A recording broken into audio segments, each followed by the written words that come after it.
colourful, many appearing in bold by Yoon's refusal to comply with the warrant against him. Yoon's legal team argues the president, who's currently suspended from office, has immunity from prosecution. Members of the government People Power Party have pounced on the bungled arrest attempt and criticised the Corruption Investigation Office in charge of the probe into the political crisis, accusing it of arrogance. Over the past 4 years, the CIO has failed to demonstrate any meaningful role or function, and now is displaying an excessively political stance in a bid to seize this opportunity to justify its existence. Earlier in the day, police blocked a march by anti-Yoon demonstrators on the president's official residence, where he's been staying since last month. There's growing anger and frustration over the position he's taken.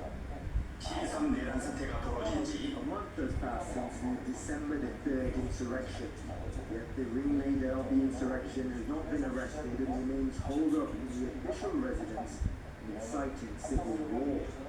Presidential security service has degenerated into insurrectionary militia, destroying the rule of law, engaging in illegal acts. So long as the stalemate continues, regular mass protests look likely to go on.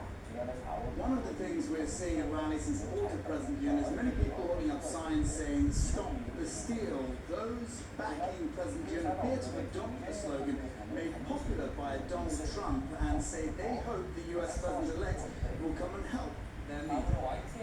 That echoes claims of being denied victory in elections. Many people here say parliamentary elections that led to Yoon losing his grip on South Korea's legislature were fraudulent. Investigators have until Monday to execute their arrest warrant against Yoon.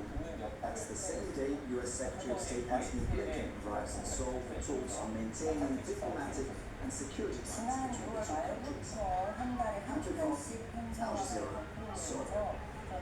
We're going to return now to our coverage of Syria after the fall of the Assad regime.